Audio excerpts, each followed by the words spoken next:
killer of Wynaad. The southwest of the city of Mysore lies the heavily forested area of the Kennenth jungles, for centuries the home of many herds of wild elephants that are partial to the kind of jungle that grows in this district. The rainfall is heavy and the vegetation is luxurious. Giant bamboos, rank grass and mighty trees grow together in dense profusion, and a passage through the forest, except for the elephants and the large and harmless bison, is almost impossible. Sambar and barking deer are found in the thinner areas, but as one moves farther southwest and the rainfall and the denseness of the jungle increase in direct ratio to each other, the deer become fewer and fewer, leaving the elephants and bison in almost entire possession of what appears from the narrow road to be primeval, virgin jungle. Still further on is the Kabani River, one of the natural boundaries between Mysore state to the northeast and Kerala state, in the extreme southwest. In my opinion, the state of Kerala, in the extreme southwest of the Indian peninsula, offers a scenery second only in beauty to that of the Himalayas, though very different. It is a land of dense forests, fertile plantations of tea, coffee, cinnamon, rubber and tapioca, and emerald green fields in the areas bordering the sea, of gently flowing rivers and waterways without number, along which palm-thatched river boats glide among coconut palms laden with huge bunches of green nuts, and a sea coast without parallel, culminating at the southern tip of the peninsula in the famous beach of Cape Comorin. The town of Manantodi, on the Kerala side of the border, stands on the Western Ghats, the range of mountains that run down the west coast of India, almost from Bombay to the far south, at an average elevation of about 4,000 feet above sea level. This district is known as the North Wynaad, to differentiate it from the country a few miles further south, which abuts the Nilgiri mountain and is known as the South, or Nilgiri, Wynaad. Both areas are extremely fertile, enjoy a heavy rainfall, and are the site of many plantations, producing every conceivable crop. Pleasant as they are in all other respects, these regions abound in leeches throughout the year, and in the rainy season their numbers are enormous. Moreover, that curse of the drier jungles, the tick, thrives in yet greater comfort than it does in the forests of the interior. Both the large crab tick that gives you tick fever when it bites you in sufficient numbers, and the microscopic jungle, or grass tick, smaller than a pin's head, that provokes a small sore wherever it has sucked your blood.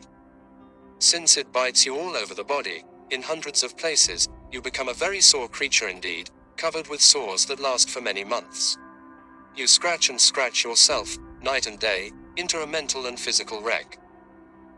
Leeches and ticks suck the blood not only of a human being, but of animals as well. Even the bison suffer, while tigers, panthers and deer become covered with them, especially ticks, so that they hang from the softer portions of these animals' bodies, gorged with blood, like bunches of small grapes. For this reason, the jungles of the Wynaad hold few carnivorous animals or deer. Now and then a stray animal may roam in during the dry summer months to brave the discomforts, but with the advent of the rains they move to the higher ranges of the Western Ghats, or the drier areas of East Kennenth to escape from the leeches and ticks till the monsoon abates with the approach of winter. Thus it came about that, when a traveller journeying from Kennenth to Manantodi was taken by a tiger just within a few hundred yards of the outskirts of the latter, it was regarded as a quite unusual event. Tigers had been seen in these parts but were few in number, and no human had been harmed for as long as anybody could remember. The event was soon forgotten and many months passed. Then, across the border in the state of Mysore, preparations were started for the next Kedar operation, in which many wild elephants were to be caught. Coolies were engaged in hundreds to build the mighty wooden stockade into which they would later drive the elephants before the gate was dropped and the bewildered beasts captured. Much preliminary work was required, timber had to be felled, the forest cleared, bamboos gathered and bound together and then moved to the spot selected for the stockade. This required not only hard work but experienced workers. Men from the jungle tribes, the Karimbas and the Sholagas, provided most of the recruits, for they were experienced not only in tree felling and bamboo binding, but in the ways of the elephants, in driving them into the stockade, and in roping and shackling them and taming them afterwards. That was when the tiger struck, a second and a third time, before people realized that a man-eater was amongst them. 2 Karimbas vanished within 3 days of each other and the half-eaten remains of the first showed he had been devoured by a tiger. The body of the second Karumba, like that of the traveler to Manantodi, was never seen again. There is another way of getting to Manantodi from Mysore city, and that is via Coorg, which was for years an independent state but has recently joined Mysore. It is a more circuitous route, but the scenery is even more picturesque. Like the Kennenth road, this route traverses dense jungle inhabited by elephants and bison, where tigers are practically unknown for the reasons already explained. The Korgis are a hardy, lively people. In olden days the British conferred a special honor upon them unknown elsewhere in India. Every Korgi living within the limits of his state was exempted from possessing an arms license, no matter how many weapons he possessed. This privilege is, I believe, still maintained by the Indian government. It was a laudable gesture, but it had one bad result. The Korgis never abused their privilege by using their weapons against each other or against other people, but they exercised it against the fauna of the beautiful little state to such an extent that the deer have been practically exterminated. I know a large number of Korgi families, most of whom are coffee planters, owning wide estates where the coffee berry flourishes to perfection, with oranges as a profitable secondary crop, and I happened to be a guest of one of these families when news of the man-eater trickled through. The estate where I was staying was situated about midway between the towns of Saidapur and Virajpet, and at a considerable distance from both Manantodi and Kennenth, where all three killings had occurred. Further, I had not brought my rifle with me from Bangalore, as I knew there was no shooting, at least of the kind in which I was interested, to be had in Coorg. So, when my friend gave me the news one morning over his breakfast table, I listened to it dispassionately, wondering like him as to how a man-eating tiger had found its way into an area so unpropitious, where ordinary tigers and panthers are almost unknown. But my friend waxed enthusiastic and suggested we go after it. I told him I did not think much of the idea. In my opinion, the animal was not a confirmed man-eater, but was probably a sick or wounded tiger, or perhaps one that had escaped from one of the many miniature circuses that are always touring the country, and had strayed there because of the heavy jungles. I felt that it would either die of its sickness or wounds, or would soon leave these unfavorable haunts and move into normal tiger country, where it could find an abundance of its natural food, when it would stop man-hunting of its own accord. Besides, as I reminded him, I had not brought my rifle. Taimaya, for that was my host's name, offered to bet that I was wrong. The tiger would remain where he was, he affirmed. As for a rifle, he had 5, from which I could make my choice. I reminded my friend that to do so would be illegal. His weapons were unlicensed. It was a part of the stipulation that he, as a Korgi, was forbidden to lend his unlicensed weapons to a non-Korgi. And in any case, it was against the rules for anybody, even a license holder like myself, to borrow another man's weapon. Taimaya laughed at me, and said, "What rot." Then, banteringly, he bet me 10 rupees that the tiger would kill again before the week was out. Rather huffed at his words, I took him on. Taimaya won that bet, for on the 3rd day we heard that the tiger had killed again. This time the victim was a woman. She had been washing clothes on the further bank of the Kabini River, just within the limits of Kerala state. And Taimaya's free arms permit was not valid in Kerala state. My friend had set his heart on going after this tiger. I suppose to him, being something unusual, it became a must, and he stated flatly that I was included in the party. Frankly, I was not keen, but to continue to refuse would have strained our relations. I had known Taimaya for a long time. In fact, we had been at school together, and stubbornness had always been his failing and his virtue. The estate, when he had bought it cheaply, was considered by the neighbors to be a complete write-off. The soil was said to be no good, the variety of coffee that grew there was no good, the shade trees were no good, and so forth. But Taimaya was determined to buy. He bought, he worked hard, and he made good. So I gave in on one condition. I would go back to Bangalore for my .405 and bring along my 450 400ths as a spare rifle. He would accompany me. Then we would return to Mysore city, from where we would motor directly to Kennenth and the Kerala border.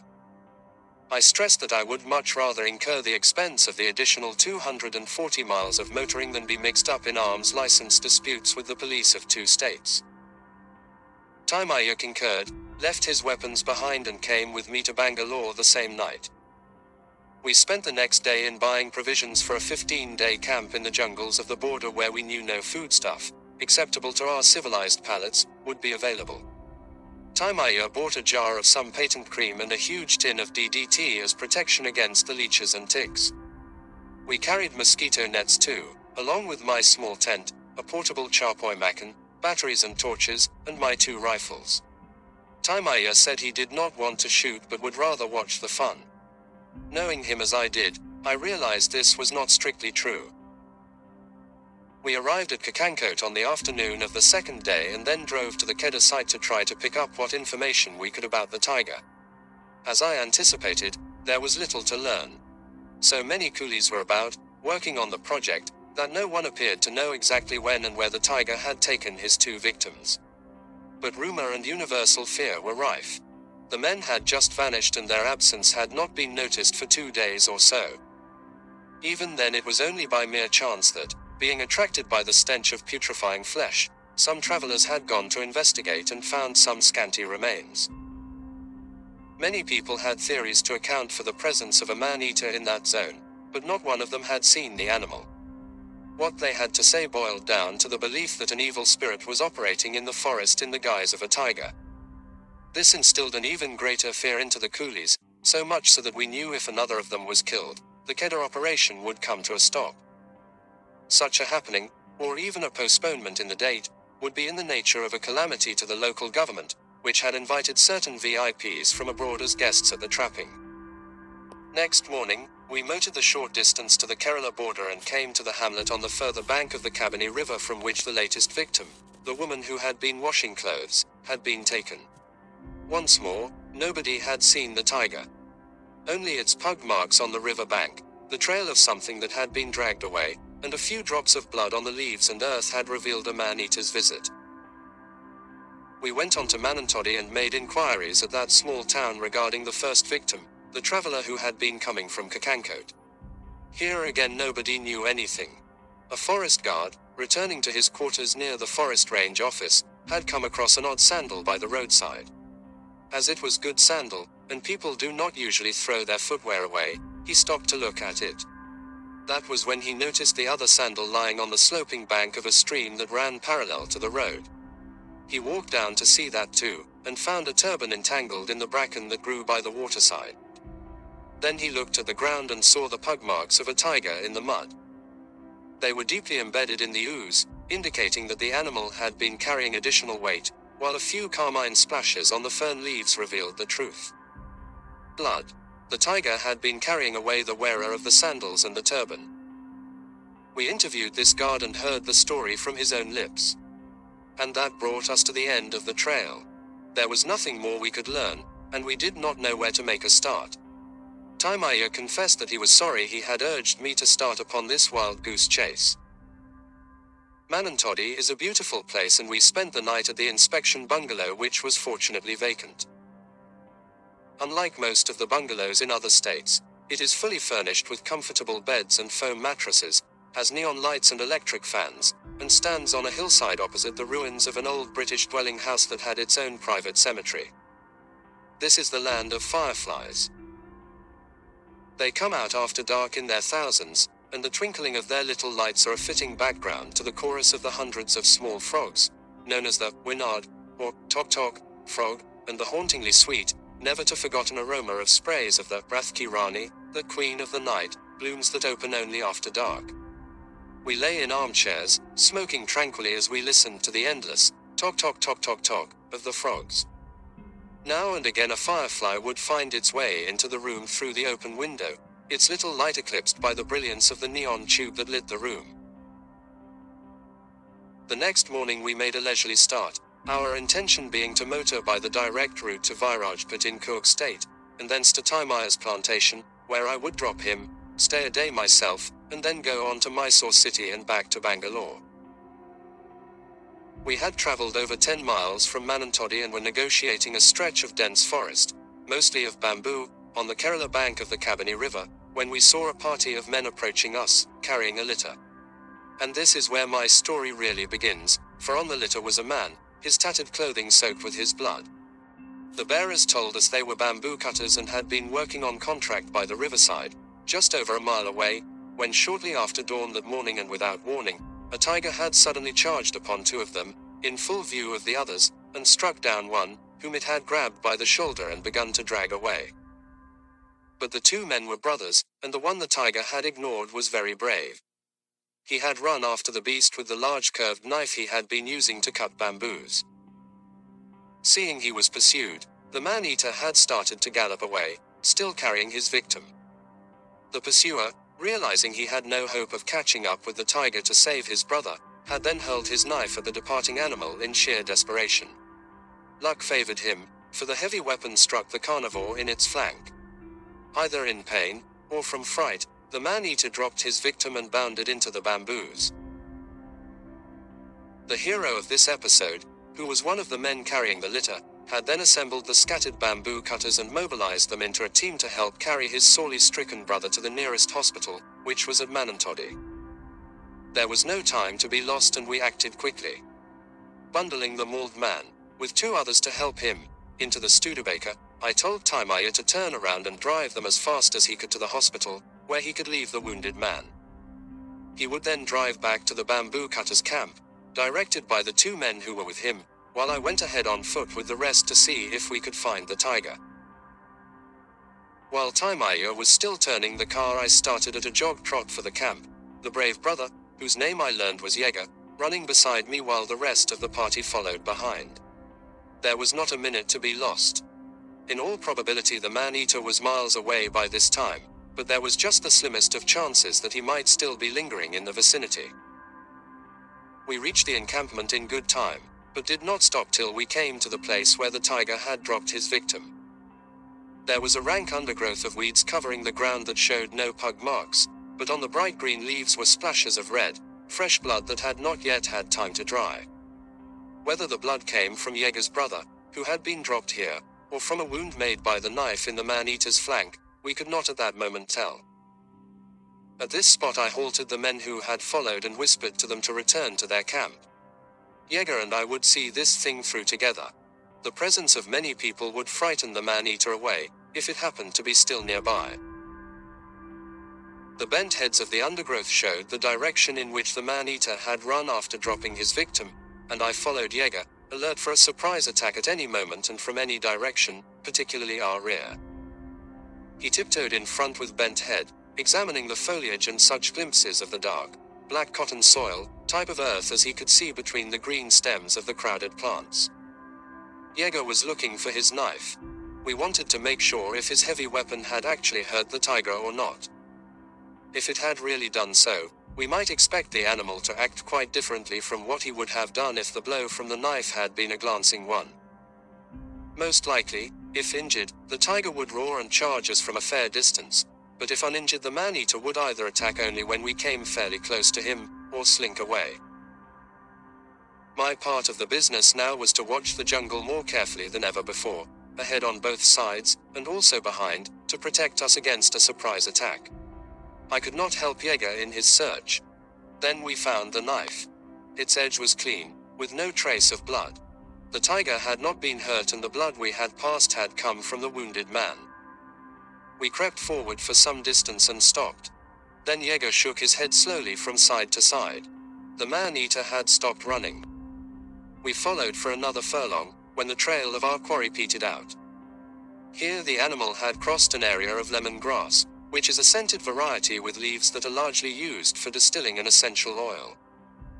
This grass has long, hard tough stems which had bent with the man-eater's passing and then regained their position, so that no trace now remained of the direction in which he had gone. The earth between the large clumps of this lemongrass was a matted carpet of decaying stems and seedlings, showing not the faintest trace of a pug mark. Quickening our pace, we cut directly across the lemongrass area, which extended for perhaps a quarter of a mile, to where the jungle began again.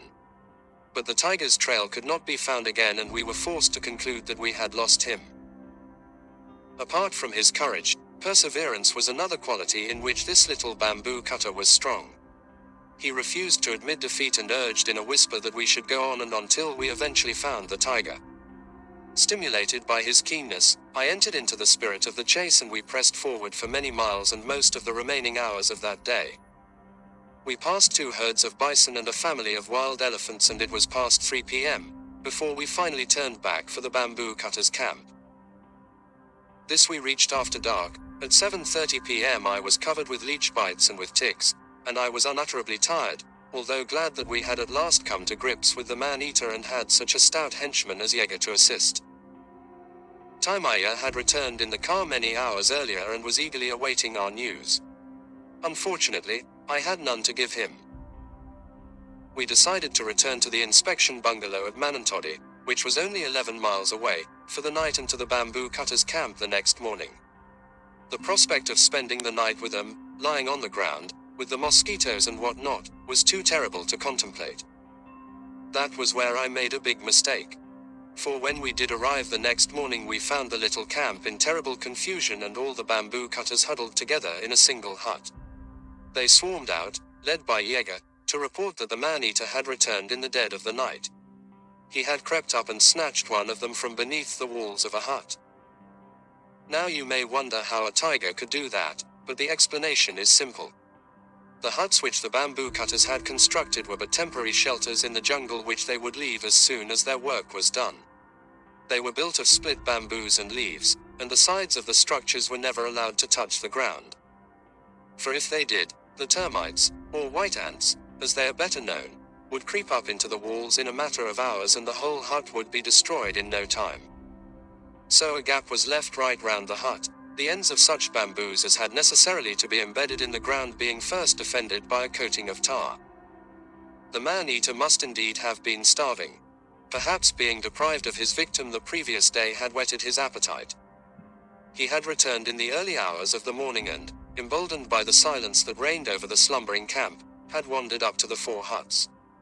There, through the gap below the wall of one of them, he had seen the form of a sleeping man. The rest was easy to the hungry, daring beast. He had crept up to the hut and stretched his paw under the gap, fastening his claws into the sleeping man. The man had screamed for help, but no one had had the presence of mind to do anything and the man-eater had dragged his victim out of the hut, tearing down the lower portion of one of the walls in the process. Unfortunately for the victim, Ijaz, the one person who might have given help, was not in that hut but in the one furthest away, enabling the tiger to make a clean getaway.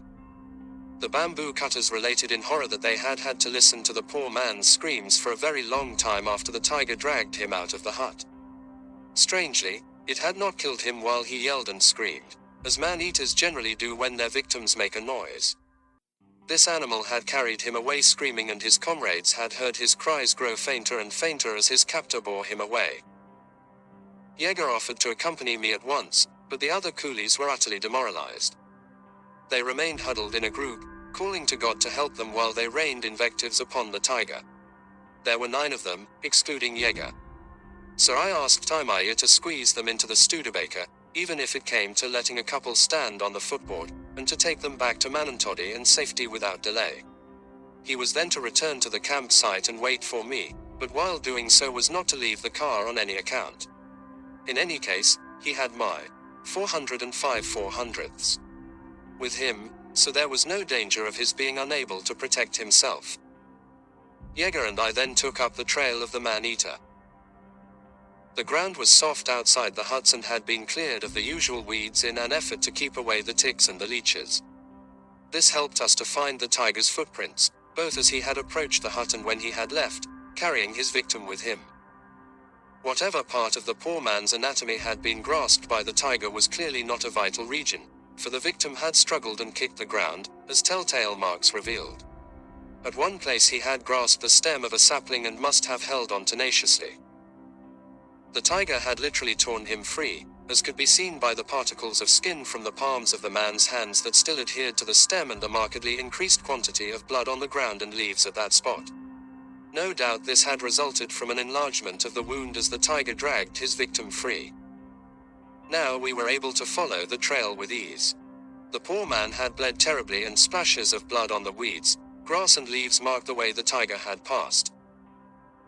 A queer sensation of nausea came over me as I pictured that horrible scene at dead of night in the blackness of the jungle, and the victim's realization that he was to be devoured, that nothing and no one could save him, and that he would never see his wife and children again. At last we reached the spot where the tiger must have felt he had had enough of his victim's cries and struggles. Here he had laid the man on the ground and, releasing his grip, had bitten him again and again till his wails had been stilled forever. All this was written in the marks on the ground and the pool of blood that had streamed from those last fierce and fatal bites. After that the man-eater had continued his journey. We followed for another furlong, and here at last the tiger had decided to begin his meal. He had left the narrow trail and turned into a small hollow in the ground, sheltered by grass, bushes and bracken, where he had set about devouring the unfortunate bamboo cutter. As we had surmised, the beast must have been hungry, for little remained of the man beyond the usual parts, the head, hands and feet, and a small portion of his chest, with rib bones bereft of flesh. The entrails had been torn out and dragged aside. The meat had been removed from the victim's pelvis, exposing the bone, and the thighs had also been devoured, here again leaving the bare bones in evidence of the great feast. Far less than a quarter of the poor man remained, but this was enough to make the tiger return that night for a second meal, provided we played our cards cunningly enough and did not arouse his suspicions. Yeager and I looked around, and at this point we encountered our first setback. There was no tree within at least 80 yards, a range far too great, as I well knew from past experience, to risk a shot by torchlight at night. To the uninitiated this may seem an exaggeration. 80 yards in daylight might appear a mere stone's throw, but those who have sat on macans in a jungle at night will know what I mean. Bushes, leaves, blades of grass and rocks all cause obstructions at this distance, and to attempt to cut them away, to ensure a better view when the tiger returned, might arouse his suspicions and prevent him from returning at all. Remember, I could not risk wounding him. I had to shoot to kill. Tigers and panthers, and man-eaters especially, are very cautious when they come back to their kills. They reconnoiter the approaches to the spot for a long time before they show themselves, and if they feel or sense anything suspicious, if they find any cut branches scattered about, any removal of bushes or undergrowth or rocks, or any addition of leaves or branches that may conceal a hidden enemy, they will give the spot a wide berth and never return. Although he lacks a sense of smell, the tiger makes up for this handicap with an uncanny caution and an ability almost to read the hunter's mind and anticipate his every action. As if to compensate for the distance of the nearest tree from the remains of the woodsman, a dense patch of tiger grass bordered the bank of the small depression into which the tiger had taken him before beginning his meal, and this patch was barely 15 feet away. If I could hide in that grass without the man-eater becoming aware of my presence, he would offer a point-blank target. The moon would rise early, and conditions would be in my favor, always provided the tiger did not become aware of my presence. Would this be possible? For if he did find out, the situation could turn into a most unpleasant one for me. As I well knew, all tigers and especially man-eaters, which appear to be endowed with a fiendish cunningness, exceeding even the natural caution of their kind, have a habit of taking advantage of every vestige of natural cover when returning to the remains of their victims for a second meal. The clump of tiger grass in which I contemplated concealing myself lay in the direct path of the man-eater's return, and so close to his victim that it was more than likely, if not certain, that he would make use of it to conceal his own approach. And however silent I might be, I knew well enough how silent would be his own coming. Should the man-eater discover me before I discovered him, the bamboo cutter's bones would have those of another to keep them company before many hours had passed. It was a gamble, with a heavy stake, that I would have to take. In order not to disturb the grass by unnecessary trampling, I walked around it while considering the problem in all its aspects. If I hid in that grass, I would have to keep a careful watch in two opposite directions, over the victim's remains and also in the direction by which the man-eater might be expected to make his approach, which would almost certainly be through this patch of grass. This I could not do. I would have at least to turn my head from side to side, even though I kept my body still. That would mean movement, and movement of any sort would be fatal. One of two things would happen if the tiger became aware of me. He might take fright and disappear, or he would deliberately stalk and leap upon me before I even suspected his presence. Frankly, I funked the terrible alternative. At this point, Jaeger came up with a brilliant idea. He and I would sit back to back in the grass, one of us watching the bamboo cutter's remains while the other listened for the rustle that would herald the man-eater's entrance into that same clump of grass, by which time he would not be more than 5 or 6 feet away. What transpired next would have a lot to do with whether I happened to be the one who was watching the victim's remains or the tiger's approach through the grass. If I were watching the remains and Jaeger the grass, he would have to warn me with a nudge, and I would have to turn around in a second to be in time to shoot. And I would have to shoot accurately.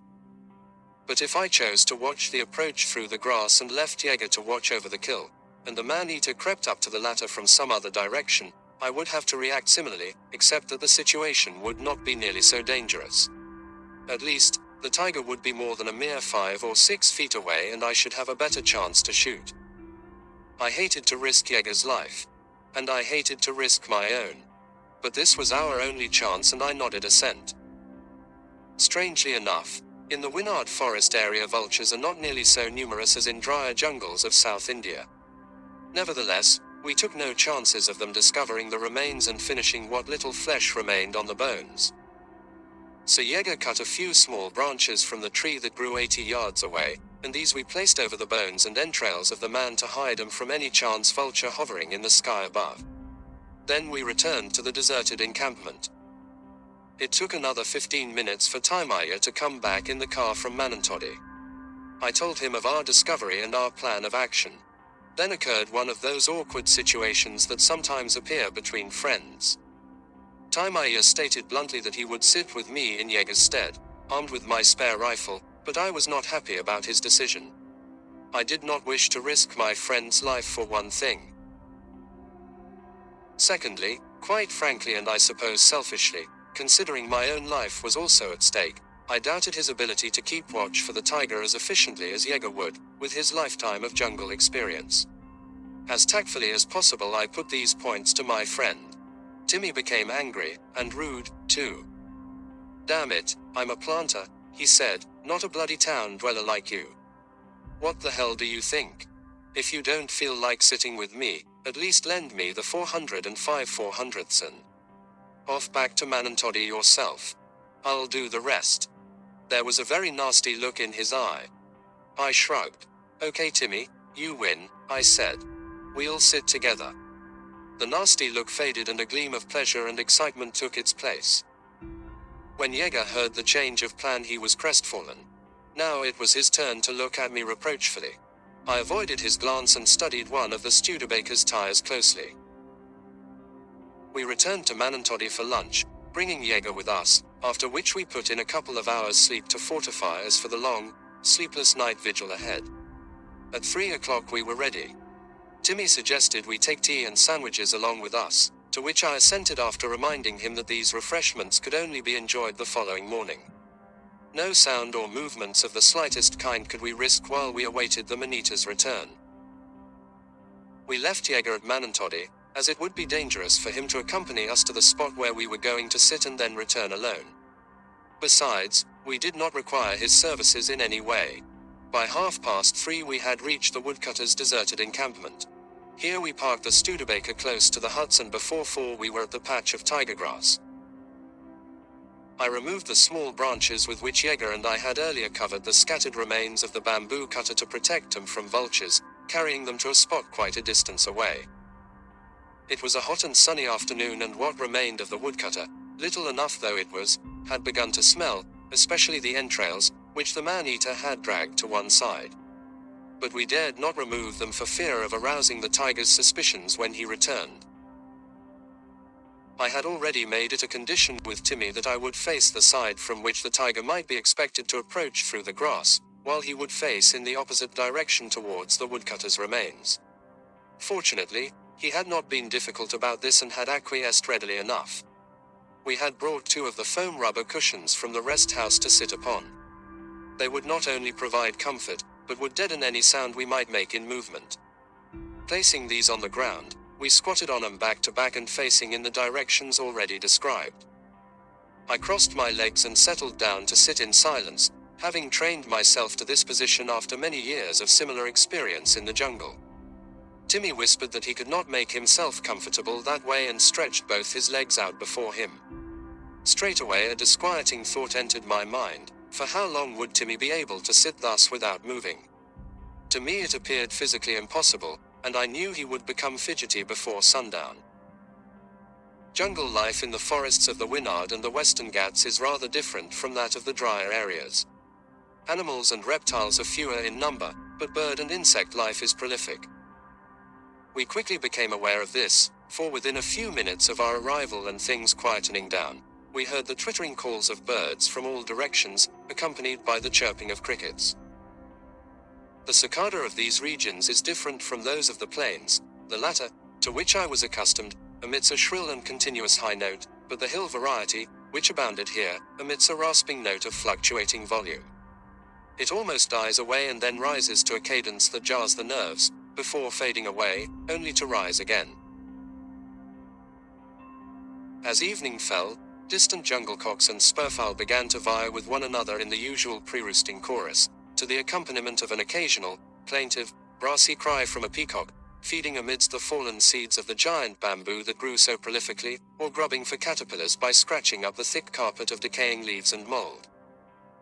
Around us, from the grass itself came the very faint and indefinable sounds of insects of all kinds on the move, grasshoppers, beetles of countless varieties, and a host of other creatures. A green and slender mantis, that must have been at least 8 inches long, appeared just before me, camouflaged so marvelously that I would not have noticed him had he not climbed upon my knee. His body was frail and indefinably delicate, for all the world like a sliver of bamboo and not more than a 1/16 of an inch in thickness, while his wings, of a transparent tissue and veined like leaves, folded across his back to resemble a green sepal of no consequence whatever. So wonderful and impartial is nature's camouflage, that both those that prey upon others by habit, and those that seek to escape from being preyed upon, are equally disguised from one another. This inoffensive-looking mantis, that resembled so closely a slender twig with 2 green leaves attached, was quite as carnivorous and fierce in its own insect world as the man-eating tiger, whose return we were awaiting, was to the frightened jungle dwellers. Darkness came swiftly with the almost instant hushing of the bird calls.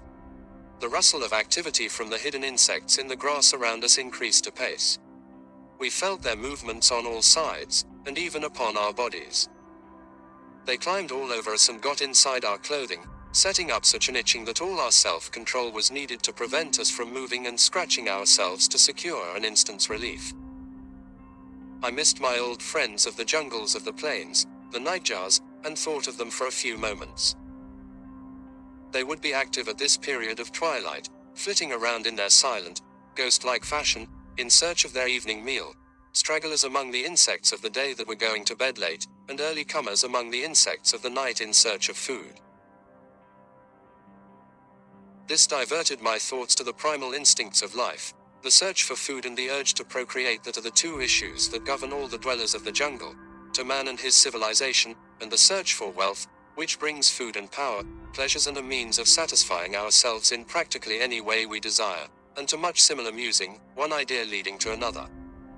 But eventually I pulled myself up with quite a start, discovering that it was now pitch dark and I had forgotten all about the man-eater and how close to me he might be. The stench that came to us from the human fragments that had been exposed to the hot sun all day was now quite awful. Myriads of bluebottle flies had settled on them for the night. The humble bluebottle fly is regarded everywhere as an obnoxious insect, associated only with filth and dirt and carrion. Nevertheless, he can be a great and secret friend to the hunter who watches by night, for the flies in their thousands, when they cover a carcass at night, are alert though resting. Any creature approaching near enough, even if it does not touch the carcass, makes its presence felt to the watchful, restless flies, who rustle in unison. And that rustling can be clearly heard by the watcher in the darkness, provided he is not too far away, is alert enough, has reasonably good hearing, and above all recognizes its significance. The bluebottles were silent now and I was satisfied that neither the tiger, nor anything else for that matter, was anywhere near the carcass. My friend's back rested against mine tautly, uncomfortably, radiating heat through my sweater. I could sense his nervousness as he strained his eyes into the darkness. This is the most dangerous period for the hunter who risks his life sitting on the ground for a man-eater. The brief 15 to 30 minutes from twilight till the light of the stars makes itself felt, be it ever so little. Our greatest danger lay in the direction in which I was facing, the opposite end of the grassy clump in the midst of which we were hiding. If the man-eater approached from there, his keen eyesight, even in that darkness, would enable him to discover our presence while he was yet some distance away. He would not bother to come any closer then. What he would do would depend upon his individual character. He might launch himself from 15 feet away and be upon us in the fraction of a second, or, if he were a coward, as many man-eaters are, he would just slink noiselessly away.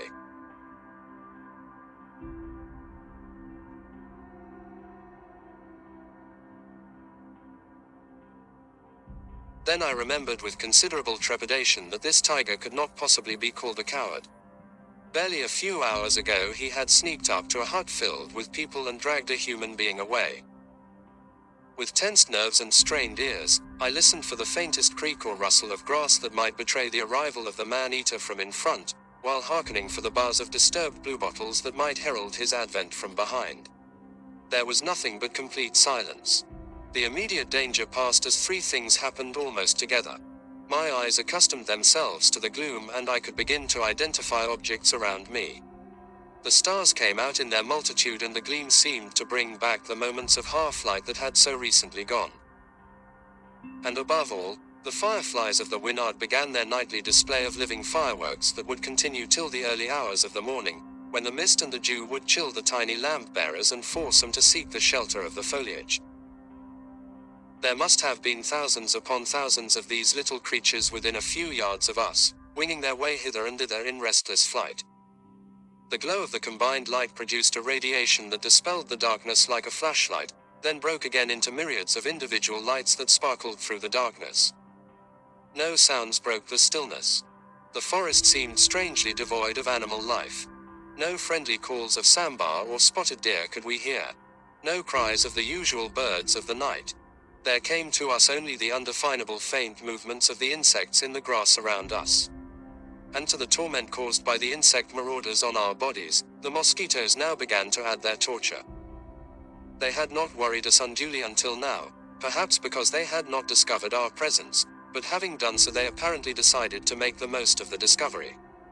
I did not dare to betray our presence to the tiger which, at that very instant perhaps, might be approaching us. Faintly I could hear Timmy behind me, trying to blow the mosquitoes away. It was at this instant that there came clearly to my hearing the faint rustling buzz of angry, disturbed bluebottles flies. Something was near the remains of the woodsman. Timmy had heard it too, for I felt him tighten against my back, while he ceased blowing at the mosquitoes. His elbows dug into me in the prearranged signal and remained there as he gripped the 450 400ths in his lap. The flies buzzed again as they rose nervously a few inches above the bones and entrails on which they had been resting. They hummed a while, they resettled themselves and the buzzing stopped. The intruder, whatever it was, had not yet reached the kill or the flies would never have resettled. It was approaching. Something made the faintest sound from beyond the remains and there came the distant thud of a stone being turned over. Undoubtedly the man-eater had arrived. He was reconnoitering and would presently approach the remains of his feast. Or was he creeping upon us? Casting caution to the winds I whisked around, bringing the Winchester to my shoulder and pressing the torch button, fitted to the barrel, with my left thumb, almost in one movement. The bright beam cut a swathe of light through the blackness and was reflected by two baleful eyes. But they were rather more reddish-white in color than a brilliant whitish red. And they were set rather too closely together. Sitting on his haunches like a dog, the torchlight caught the panther in the act of licking his lips. We could see the red of his tongue sweep across the slightly opened mouth. Could the man-eater be a panther after all? I dismissed the thought as soon as it crossed my mind, for I had seen the man-eater's pug marks on the trail we had followed. They had certainly been those of a tiger. Besides, he had been seen by Jaeger and some of the other woodcutters. This panther was merely there by chance. In passing by, he had stumbled on the kill. He was sitting there in doubt, wondering how it had all come about and if he could take a chance. At that moment the panther became aware of the torch beam that was shining straight into his eyes. He stood up, snarled, turned and walked away. Disgust was written in his every movement. Clearly he did not wish to involve himself in such a compromising situation. I extinguished the torch as quickly as possible. Was the man-eater nearby? If so, he would certainly have seen my light. That might cause him to run away. Or, having come to know of our presence and whereabouts, he might at that very moment be creeping upon us. But the attitude of the panther soon dispelled this disquieting thought. He seemed absolutely unconcerned. He would hardly be so indifferent if his hereditary and implacable foe, a tiger, were in the vicinity. The bluebottles settled down and so did we, to a long and uneventful vigil, while the fireflies kept us company to lend enchantment to an otherwise macabre scene. It became cold, and then colder. The insects in the grass around us stopped their restless movements. Perhaps they were feeling the cold too. The mosquitoes grew less active as well and the fireflies began to disappear. The tiger should have returned long ago. He should have put in an appearance even before the panther. It seemed as if the man-eater did not intend to come back.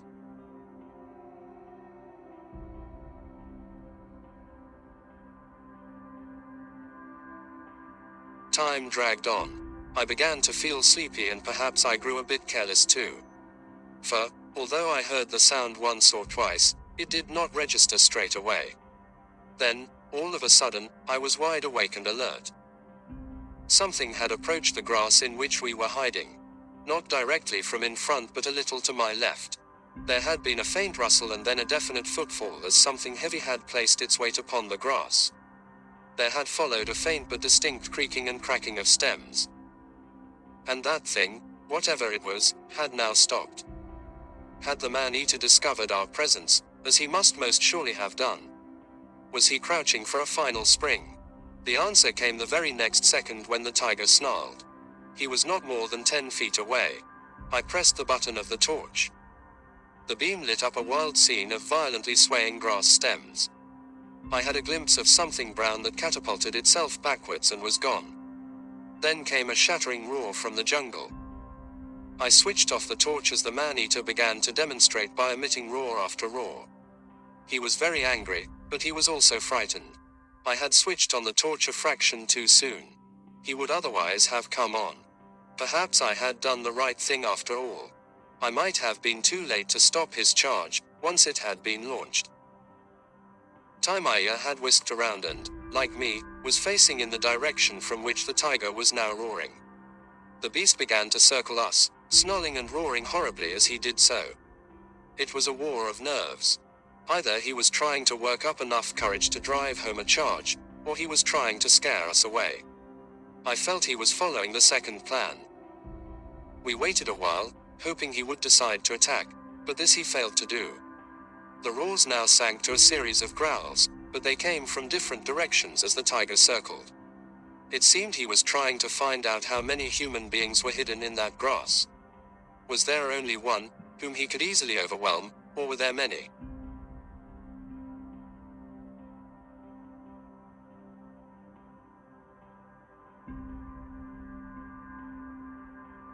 This went on for another 15 minutes. But nothing happened. The tiger would not attack, nor did he go away. It was a game of nerves and I am afraid the tiger won. I decided to draw him out by precipitating an attack. I whispered to Ijaz to remain where he was, while I got up and started to walk back towards the encampment, which was only a short distance away. The tiger would probably come after me. On the other hand, he might decide that it would be a better proposition to let the hated man with the light depart while he went back for what was left of the kill. This would give Timmy the chance of a shot. My friend protested vigorously, whispering, "Don't be a fool." But, with restraining hand on his shoulder, I got slowly to my feet, stood there a few seconds to restore my circulation, and then started walking deliberately towards the woodcutters' deserted huts, taking care to make the expected amount of sound a man might make in covering such ground. The effect on the man-eater was instantaneous. He began to roar again, and then he came after me. You must bear in mind that, except for the starlight, it was quite dark. Purposely, I had kept the torch extinguished so as not to frighten the tiger, but the situation had turned into a most unpleasant one. I had covered about 25 yards when the man-eater screwed up enough courage to charge. I remember thinking to myself that it was fortunate he had chosen to be so noisy about it, rather than make a silent and stealthy rush, when I would not have known from which direction he was coming. There came the all too familiar, roof, roof, roof, as he launched his attack. I whirled around with the rifle to my shoulder, once again pressing the button of the torch with my left thumb. The bright beam of light cut through the darkness to shine upon the angry eyes of the enraged man-eater, coming towards me in an up and down motion as he charged. It was difficult to hold the eyes in my sights as they moved, and while this thought flashed through my mind, something quite unexpected happened. I was blinded by another blaze of light that obscured the tiger, and indeed everything else from sight, as it shone fully into my eyes. Timaya had switched on his torch and was shining it directly in my face. Instinctively, I raised my forearm to cover my eyes and jumped backwards to try to get out of the glare. The next instant everything was plunged into inky darkness. My finger went off the button and my own torch went out while the beam of light from my friend's torch turned away from me. It cut through the darkness and onto the tiger, which was crouched on the ground hardly 4 feet away from me in a ludicrous pose. He looked rather foolish with his head bent low, almost to ground level, front paws outstretched, with his rear up in the air behind him, his curving tail upheld and stiff, brought to a halt by Timmy's light. It was not an instant too soon, for he had been about to spring upon me when Timmy's unexpected light from behind stopped him. There came an ear-splitting crash and I saw the crouching tiger literally pushed as if by some invisible force, when the bullet from my 450/400th rifle, fired by Timmy, took him somewhere in the side. At that instant I stood directly in his path, his nearest enemy, and he came for me with all the hate and speed of which he is capable. My own torch beam must have completely blinded him when I fired directly into his open mouth, followed by a second shot as he crashed at my feet while I jumped aside. That was when Timmy fired again. His bullet passed over the tiger and hit the ground almost at my feet, raising a spurt of dust. Everything was over when I found myself running backwards at incredible speed to try to get away from the tiger as he rolled on the ground. It was Timmy who got the man-eater, for apart from his first shot that had struck the tiger's flank and halted the beast at the instant of springing upon me, he had fired a second which had entered the animal squarely behind the left shoulder. This second shot I had never heard in the confusion. My own bullet had blown out the back of the tiger's head, while my second, also striking his head, had struck the ground near me and had been a complete miss. Timmy was overwhelmed with delight and executed a war dance around the fallen enemy. Although the skin, and particularly the head, would not make much of a trophy, ruined as they were by the bullets from my 2 powerful rifles, he kept chanting and repeating over and over again that he had never heard of a man-eater being killed under such unusual conditions. Needless to say, although I was not nearly so exuberant, I fully concurred with Timmy's sentiments. I might not object to having the same experience all over again providing I could be in Timmy's place. But not where I had been.